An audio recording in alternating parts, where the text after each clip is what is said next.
Kita beralih ke informasi yang menjadi sorotan di Kompas Siang, Saudara, di mana polisi menetapkan pelajar SMP yang melakukan aksi motor freestyle hingga menyebabkan tembok tempat wudhu roboh di Padang, Sumatera Barat sebagai tersangka.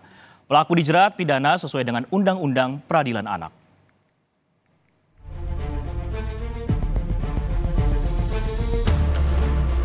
Statusnya anak ini tersangka, ya anak ini adalah tersangka. Anak ini umurnya 13 tahun rekan-rekan, ya. Pelaku ini umurnya 13 tahun. Nah, ini pelajaran buat kita semua. Makanya saya tekankan lagi ya kepada semua masyarakat, saya mohon anak-anak kita yang belum cukup umur jangan dulu ya diberikan kendaraan seperti mobil atau motor untuk. Naas, seorang anak berusia 8 tahun meninggal dunia saat tengah mengambil wudhu. Bocah malang itu tewas tertimpa tembok pembatas parkiran yang ditabrak sepeda motor. Tembok itu roboh setelah ditabrak sepeda motor yang dikendarai pelajar SMP yang melakukan aksi freestyle. Peristiwa ini terjadi di Masjid Raya Lubuk Minturun, Kecamatan Koto Tangah, Kota Padang, Sumatera Barat. Polisi menyebut pelaku merupakan pelajar SMP berusia 13 tahun berinisial MH. Atas kejadian itu, polisi langsung menetapkan MH sebagai tersangka.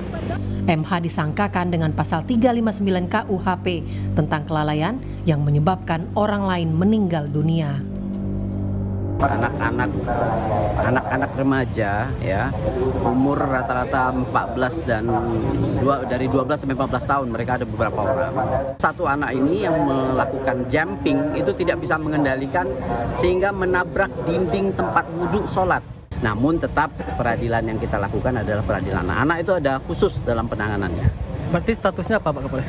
Statusnya anak ini tersangka. Ya, anak ini adalah tersangka. Meski berstatus sebagai tersangka, polisi tidak melakukan penahanan terhadap pelaku. Hal ini sesuai dengan Undang-Undang Nomor 11 Tahun 2012 tentang Peradilan Anak. Dalam ketentuan undang-undang, anak yang bisa disanksi pidana adalah anak usia di atas 12 tahun. Sementara sanksi penahanan terhadap anak bisa dilakukan di atas usia 14 tahun. Wali Kota Padang, Henry Septa, menyesalkan peristiwa meninggalnya bocah SD akibat ulah freestyle ini. Henry mengingatkan masyarakat untuk tidak mengizinkan anak yang belum cukup umur mengendarai kendaraan sendiri.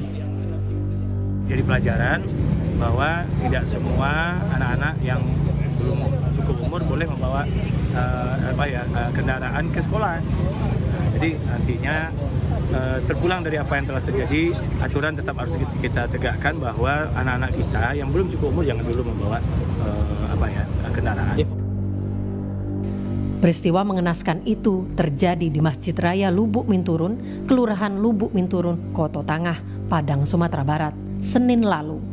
Peristiwa terekam jelas dari kamera pengawas yang berada di bagian luar masjid. Warga sekitar yang melihat kejadian sempat berupaya membawa korban untuk mendapat pertolongan.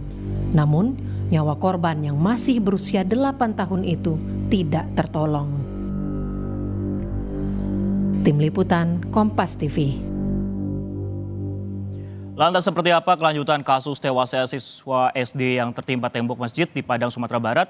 Kita langsung tanyakan perkembangannya ke jurnalis Kompas TV, Rio Johannes di sana. Rio, selamat siang. Bagaimana kelanjutan proses hukum terhadap tersangka, mengingat tersangka ini usianya masih 13 tahun, Rio?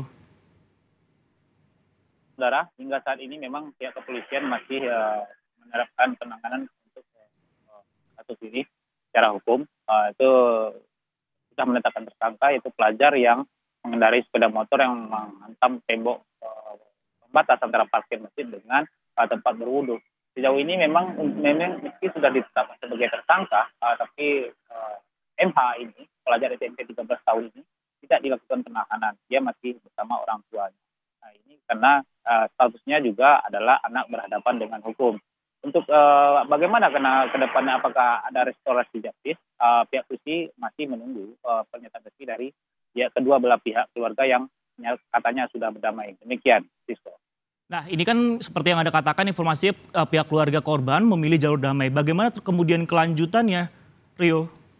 Ya, Sisko, dalam hal ini memang sejauh ini pihak keluarga, antara pihak keluarga dengan pihak pelaku, ini sudah menempuh jalur damai, sudah menyatakan perdamaian. Pihak keluarga korban pun juga mengikhlaskan hal ini dan melihat ini sebagai suatu bencana, dan mereka juga menerima permintaan maaf dari pihak keluarga pelaku. Karena kedua belah pihak ini adalah memiliki hubungan kekerabatan, karena orang tua dari pelaku ini, orang tua laki-laki dari pelaku ini juga tumbuh besar di rumah kakek dari korban ini. Dan untuk itu mereka sepakat akhirnya berdamai. Tapi sejauh ini memang belum ada pernyataan resmi kepada pihak kepolisian, baik itu tertulis atau secara lisan, bahwasanya mereka sudah berdamai.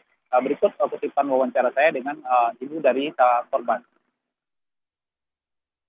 Minta mandiin, suapin makan, garuk-garuk kaki, garuk punggung, minta jajan, minta temanin pipis, beliin kue adiknya, bagi 2 ke adiknya.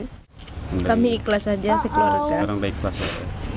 Berarti udah damai ya, Kak? Iya, udah damai. Ya, Sisko dan juga saudara, hingga saat ini polisi masih melakukan proses hukum.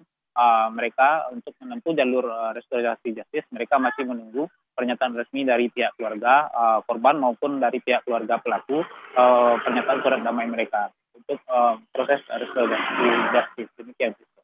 Baik, masih menunggu pernyataan resmi terkait masalah jalur damai. Lantas, ini kan juga menjadi perhatian juga dari pemerintah daerah setempat terkait masalah penggunaan sepeda motor bagi anak-anak di bawah umur. Kalau yang Rio sendiri lihat di daerah sana itu, apakah memang banyak anak-anak kemudian yang di bawah umur ataupun mungkin pelajar SMP yang mengenakan atau mengemudikan kendaraan bermotor roda 2 khususnya, Rio? Ya, untuk penggunaan kendaraan sepeda motor oleh anak-anak di bawah umur untuk pergi sekolah memang rata-rata di beberapa kecamatan di Kota Padang itu masih banyak ditemukan, terutama di kawasan kecamatan Kota Tangga ini, karena ini berada di pinggiran kota. Tapi dalam beberapa dekade belakang itu pemerintah Kota Padang sudah menambah armada untuk Trans Padang. Ini rute-rute jalur Trans Padang untuk transportasi umum massal yang bisa digunakan masyarakat itu sudah diperbanyak oleh pemerintah Kota Padang. Dan juga tidak hanya armadanya, ini jalur-jalurnya juga sudah diperbanyak sampai ke Kampus Unan, sampai ke Teluk Bayur. Dan untuk itu memang dalam beberapa waktu terakhir ini pemerintah Kota Padang sudah getol untuk menyampaikan, berulang kali menyampaikan kepada masyarakat untuk melarang anak-anak yang belum cukup umur membawa kendaraan pribadi ke sekolah mereka. Karena tidak hanya akan membuat kredit di jalan raya, ini juga membuat alih fungsi dari beberapa lahan yang ada di sekolah. Seharusnya lahan yang bisa digunakan bermain, sekarang ini jadi lahan untuk parkir. Demikian, Sisko. Baik, terima kasih Rio Johannes yang melaporkan langsung dari Padang, Sumatera Barat terkait masalah bocah 8 tahun tewas tertimpa tembok di musola. Terima kasih, Rio.